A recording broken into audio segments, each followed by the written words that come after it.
جو ہے وہ ایک کی مونوپولی تھی تو آپ کو پتہ ہے کہ انکمنگ کالز کے بھی آپ کو پیسے دینے پڑتے تھے. جب آپ نے اس کو لبرلائز کیا تو آپ دیکھیں کہ آج جو ہے وہ آپ کو ایک رکھی ہوئی سم لگانے کے بھی کا بھی پیکیج ملتا ہے. اسی طرح سے دنیا بھر میں الیکٹرک کے لیے, بجلی کے لیے, پاور سپلائی کے لیے ملٹیپل آپشنز ہوتے ہیں. تو ہمیں بھی جو ہے وہ اپنی ملٹیپل آپشنز پہ جانا پڑے گا اور یہ مسئلہ حل ہو جائے گا, ادروائز یہ مسئلہ حل نہیں ہو سکتا.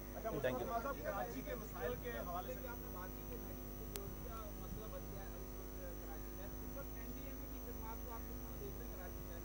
یہ پرماننٹ حل نہیں ہے. خوش آئند بات ہے کہ وفاق نے اس کے اوپر توجہ دی ہے, این ڈی اے میں آ گیا, لیکن کراچی میں روزانہ 12,000 ٹن گاربیج پروڈیوس ہوتا ہے. این ڈی اے میں 2 مہینے 3 مہینے 4 مہینے یہ کام کر کے اس کے بعد تو صاف کر کے وہ چلے جائیں گے تو اگلے دن پھر جو ہے وہ کچرا ہو جائے گا یہاں پر. تو ایک پرماننٹ لوکل گورنمنٹ کو اختیارات دے کے ایک پرماننٹ سولوشن کی ضرورت ہے یہاں پر.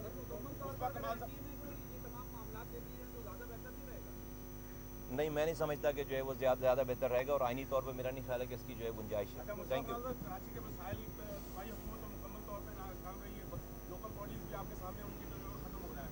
کہا کہ ایم کیو ایم کی طرف سے دعویٰ ہے کہ نیا میئر بھی ان کا ہوگا, جبکہ پی ٹی آئی والے بھی کہہ رہے ہیں. تو یہ کچھ اطلاعات مل رہی ہیں کہ آپ کے حق میں فیصلہ ہو جائے گا, جو میئرشپ ہے وہ آپ لوگوں کو ملی, کیونکہ مسائل کراچی کے حل کے بارے میں جتنا آپ بہتر جانتے ہیں, جتنے مسائل کو سمجھتے ہیں, اتنا دوسرا کوئی نہیں سمجھتا. تو ایسا کچھ ہے آپ لوگوں کو یہ سمجھ. جی ہمارا جو ہے وہ ایسا کچھ بھی نہیں ہے, اور جو ہے وہ ہم لوگوں کے درمیان رہنے والے لوگ ہیں, جمہوری لوگ ہیں, اور ایسا کچھ بھی نہیں ہے. لیکن ہاں, کراچی کے معاملے پر جو بھی ہماری ہمبل سی کیپیسٹی ہے, ہمیں اللہ تعالیٰ نے جو بھی علم دیا ہے, جو بھی ہم سے کام لیا ہے, اس کے بارے میں ہم سے جب بھی جو بھی جہاں بھی پوچھے گا اس کراچی کے لوگوں کے حوالے سے, ہم اپنی تمام باتوں کو, اپنی تمام نالج کو کراچی کی بہتری کے لیے بروئے کار لائیں گے. جو بھی ہم سے پوچھے گا انشاءاللہ ہم اس کو ہم جو ہے وہ جو بھی ہم سے پوچھے گا, ہم جو ہے وہ بروئے کار لائیں گے, اور آنے والا وقت بتائے گا کہ جو ہے وہ لوکل باڈیز الیکشن کے حوالے سے آپ لوگوں کی تیاری کریں. ویل ہم تو روزانہ دس not even single dull moment in our life, اور میں سمجھتا ہوں کہ 2018 کے الیکشن کے بعد آج دیکھیں کہ جیتنے والے تمام لوگ وہ رسوا ہو رہے ہیں, ان کے پاس تمام اختیارات اور ہیں, تمام تینوں پارٹیز, اور ہم جو ہیں وہ ہارنے والی پارٹی ہیں. روزانہ ہمارے پاس لوگوں کے آنے کا سلسلہ جو ہے وہ جاری ہے. تھینک یو ویری مچ, شکریہ. اوہ سر, تھینک یو سر آپ کا.